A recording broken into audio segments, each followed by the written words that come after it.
Je dois vous avouer que j'ai fait une grosse bêtise. Je suis retournée vivre chez mes parents pendant 1 an et il m'a fallu caser 2 bibliothèques en une. C'est désastreux, d'accord? Hello tout le monde, c'est une lectrice, bienvenue sur ma chaîne ou bon retour parmi nous. Ici on parle littérature de l'imaginaire, romance, romantasy, fantasy et de temps en temps dans mes vidéos vous voyez mon chariot. Donc il m'a fallu virer quelques livres de ma bibliothèque. De toute façon c'est un tri qu'il fallait que je fasse depuis un petit temps. Et aujourd'hui on se retrouve donc pour ce fameux book unhaul. Pour une fois il était temps, je pense qu'on en a jamais vu sur ma chaîne ou presque, ou peut-être non, je crois que c'est vraiment jamais. Et j'ai réussi à faire ce tri, mais je vais pas tout vous montrer parce qu'il y a des livres que j'ai déjà donnés, notamment des livres que je lisais quand j'étais toute petite de la bibliothèque rose. Les Violetta, peut-être que vous aussi vous les lisiez à l'époque. Je les ai déjà donnés à ma voisine, donc je peux pas vous les montrer. Puis il y a des choses que j'ai enlevées qui n'étaient pas à moi puisque ma bibliothèque est la bibliothèque familiale, c'est-à-dire qu'il n'y a pas que mes livres dedans et mon frère m'en avait laissé quelques-uns. Et on va d'ailleurs commencer par le premier livre que m'a laissé mon frère et que moi j'ai viré parce que je sais que je lirai pas ce manga en l'occurrence.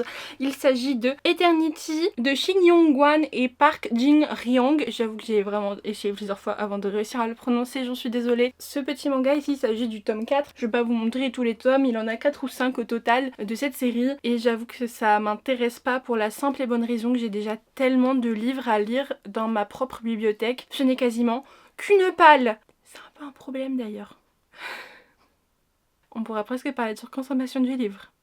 Il semblerait que dans cette série, on suive 3 amis au lycée qui n'avaient absolument aucune idée du fait qu'ils étaient 3 réincarnations de dieux ou guerriers chinois du 2e siècle et qui vont se faire attaquer par leur professeur principal tout simplement parce qu'il est lui-même la réincarnation d'un de leurs ennemis jurés. Ça a l'air très sympa et je pense que ça pourrait vraiment me plaire, mais dans les faits j'ai besoin de faire de la place dans ma bibliothèque et c'est pas ma priorité de lecture étant donné que c'est pas moi qui voulais cette série à la base et qu'elle était à mon frère, mais ça pourrait me plaire dans le principe. S'il y en a parmi vous qui connaissent, peut-être que vous pourrez me motiver à éventuellement le lire si je l'ai encore d'ici à ce que la vidéo soit postée.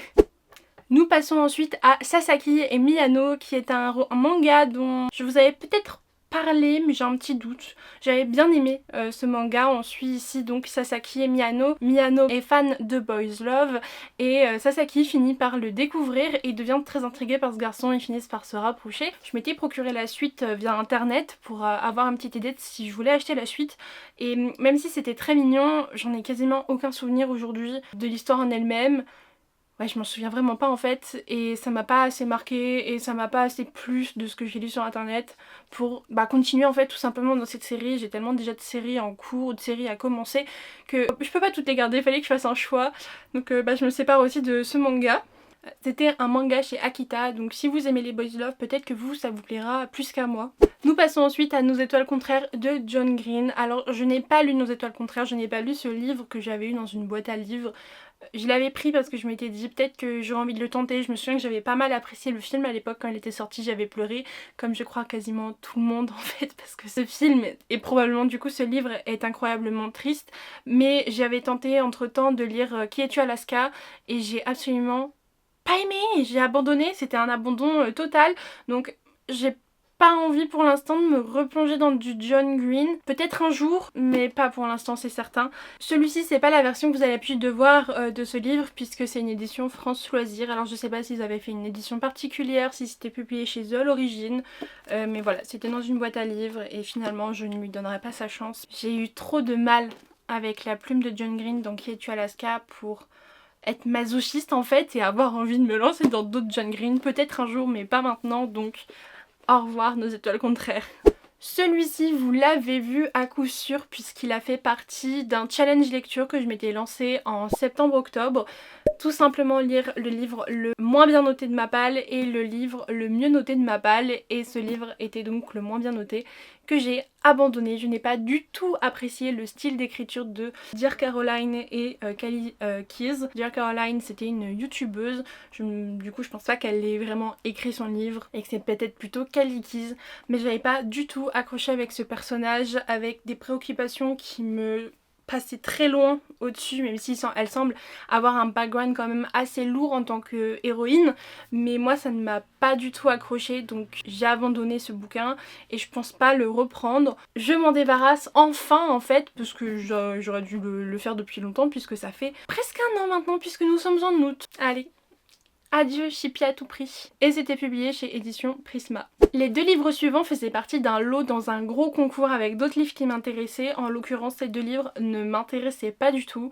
Donc je préfère les mettre en boîte à livres puisque j'ai une boîte à livres à côté de chez moi. Autant en profiter en fait maintenant qu'elle a été installée. Peut-être que ça plaira à d'autres personnes. Ça pourrait à une certaine période de l'année être ma DA, notamment celui-ci qui s'appelle Un mariage sous la neige de Debbie Macomber aux éditions Diva Romance. J'ai pas envie de garder des choses dans ma bibliothèque qui sont du peut-être un jour, sachant qu'à l'origine c'est pas un livre que je voulais, donc pourquoi me forcer? En vrai, je vais le montrer à ma mère et à tout moment elle va me dire ah non mais c'est bon en fait je le lirai, parce que j'ai fait ça avec plusieurs de mes livres, notamment de romance, puisqu'en ce moment je ne suis pas trop dans un mood romance. J'aime la romance bien sûr toujours, et je vous dis ça, j'ai lu récemment un automne pour te pardonner et j'ai adoré, mais c'est pas que de la romance, donc j'aime bien la romance enveloppée d'autres choses en ce moment, donc Romantasy entre autres. Celui-ci ne m'intéresse pas, peut-être que elle ça l'intéressera du coup et qu'elle le lira parce qu'elle l'a fait avec un autre livre qui était un vieux harlequin que j'avais récupéré il y a quelques temps, et en fait c'était plus du tout ce que j'avais envie de lire, donc plutôt que le garder j'ai voulu le mettre en boîte à livres et ma mère m'a dit attends, moi je vais le lire, et en fait elle l'a lu, elle l'a bien aimé. En plus c'est vraiment le film de Noël que je pourrais lire, cette romance, pour vous dire à quel point c'est un mood romance de Noël en film, en télésérie que j'aime bien regarder et je regarde très souvent à cette période, et Milo Whitbook pourrait vous en parler parce que je lui en ai fait manger quelques-uns cette année et l'année dernière, le pauvre. Promis, il est consentant quand il vient chez moi. Ce livre est l'histoire d'une jeune femme qui veut faire le job de ses rêves à Seattle et qui se retrouve bloquée sur l'île où elle était. Il y a un peu de mystère autour de cette île, et puis elle va rencontrer forcément un charmant jeune homme, donc plein de clichés de romances de Noël, mais au final dans les romances de Noël c'est ce qu'on aime. C'est pour ça que je vous dis ça pourrait me plaire, mais je l'ai toujours pas lu depuis que je l'ai et j'ai d'autres livres à lire.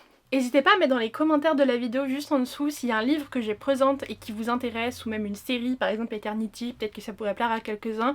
On pourrait bien sûr s'arranger pour que je vous l'envoie via Mondial Relais ou autre, donc n'hésitez pas à me le dire et je vous contacterai si je les ai toujours, ou de toute façon dans tous les cas je vous répondrai même si je les ai plus, parce que je vais pas forcément les enlever tout de suite. Je vous présente ensuite Love at First Light de Flora Harmony, qui est de l'auto-édition cette fois. Il s'agit de la romance entre une infirmière urgentiste et un hypocondriaque. Et une infirmière urgentiste qui ment tout le temps, un petit peu mythomane j'ai l'impression, et qui embarque totalement cet hypocondriaque dans ses folies, ce qui se résulte en un fake dating et d'autres choses qui ont l'air assez drôles au final. J'ai décidé de ne pas la garder dans ma bibliothèque. Je suis sûre qu'il fera des heureux dans mon voisinage si jamais vous ne vous intéresse pas.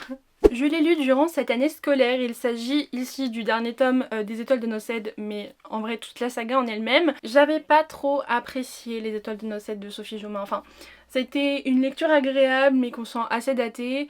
C'est mid.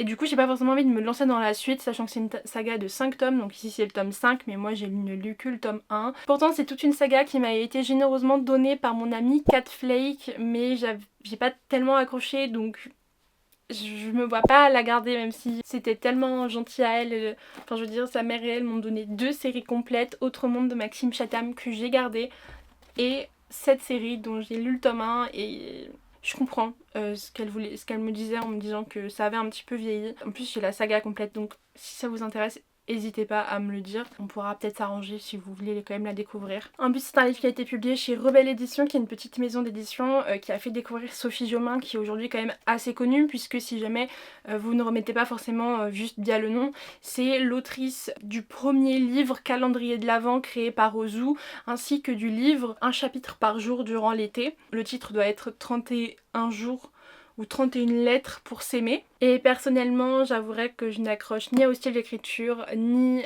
aux valeurs propagées sur les réseaux sociaux par cette personne.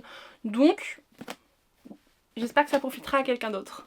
Le livre suivant, je l'avais reçu gratuitement au Festival New Romance 2023 à Strasbourg.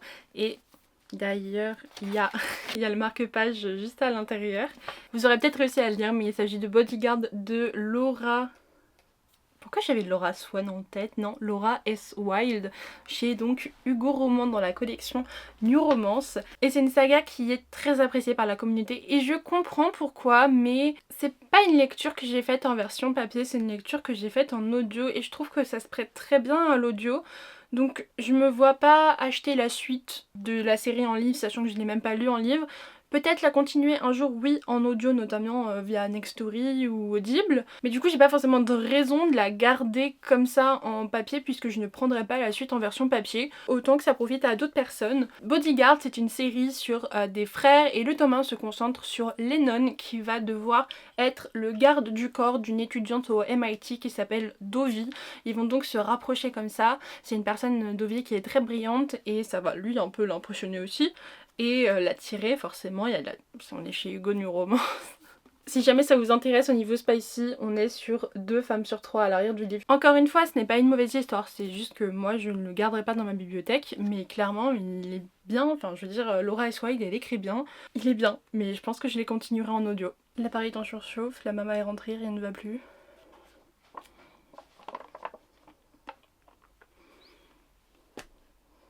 Je sais pas comment vous faites pour aimer les perles de tapioca. L'avant-dernier livre de cette vidéo est Bon baiser de Copenhague de Zoé Brisby aux éditions Le Livre de Poche, publié anciennement sous le nom du syndrome de l'hippocampe chez Mazarine. Et on y suit ici une jeune femme un peu désillusionnée de l'amour qui a un envie profond de maternité. On la suit donc dans son périple vers la PMA. Et notamment aux Pays-Bas. Alors visiblement elle rencontre quelqu'un, donc je suppose que c'est un peu comédie romantique, mais peut-être pas que, puisque c'était publié chez Mazarine. Tout ça pour dire que ça ne m'intéresse plus du tout et que je l'ai acheté il y a très longtemps et qu'aujourd'hui je me vois plus le lire. Parce que j'ai beaucoup d'autres choses, encore une fois. En fait c'est souvent la même raison, j'ai beaucoup d'autres choses à lire et ça m'intéresse plus autant. Alors peut-être que ça intéressera ma mère celui-là, je verrai avec elle. Mais moi c'est plus trop mon envie en fait du moment. C'est vraiment tout ce que j'ai à dire sur ce livre. Donc passons au suivant. Ce dernier livre, je l'ai lu il y a vraiment très longtemps, au tout début de mon adolescence, quand j'étais au collège, voire peut-être même fin primaire, probablement le collège. Il s'agit de La blogueuse amoureuse se reconnecte de Alison Van Diepen chez la collection Darkis, qui est donc une collection qui, je sais même pas si elle existe encore en fait, que c'était une collection de la maison d'édition Harlequin, aujourd'hui et H. C'est l'histoire d'une jeune fille qui détient un blog et son couple avec son petit ami bat de l'aile, donc ils se quittent et dans sa tête elle ne doit pas se remettre avec quelqu'un avant 82 jours. C'est très précis. Son blog tourne autour de l'amour et elle va avoir du mal à suivre son propre conseil amoureux puisque son nouveau correspondant absolument adorable, trop mignon, trop craquant, tout ce que vous voulez pour cette jeune adolescente, vient d'arriver. Donc clairement, elle a du mal à tenir ses 82 jours. J'avais beaucoup apprécié ce livre à l'époque. C'est ce qu'on a envie de lire quand on est une jeune adolescente sur les petites romances d'amour. C'est vraiment parfait pour le début de l'adolescence. C'est aussi un peu drôle parce qu'elle tient son fameux blog sur l'amour. Alors à son âge, elle donne des petits conseils amoureux pour les gens aussi de son âge. Et on se rend compte, avec des yeux plus grands, mais déjà à l'époque quand on lit que finalement il y a des choses qui sont très ridicules et qui n'ont pas lieu d'être. J'avais vraiment en tout cas bien apprécié, mais je me vois pas le garder dans ma bibliothèque aujourd'hui et je pense que je vais le mettre en boîte à livres et ça fera plaisir à d'autres adolescentes. Au total j'ai retiré presque 20 livres de ma bibliothèque avec le nombre de livres dans certaines sagas et c'est vraiment très bizarre pour moi parce que j'ai du mal à me séparer de livres. J'adore lire mais j'aime aussi collectionner les livres, donc c'est jamais facile de faire du tri. Bon, c'est plus facile quand on a déjà lu le livre quand même. Voilà pour cette vidéo, j'espère que ça vous aura plu. N'hésitez pas à me dire si un des livres vous intéresse, si vous les avez bien aimés. Et n'hésitez pas à vous abonner pour ne pas manquer la suite. Je vous fais plein de gros bisous, bye tout le monde, c'était une vie de lectrice.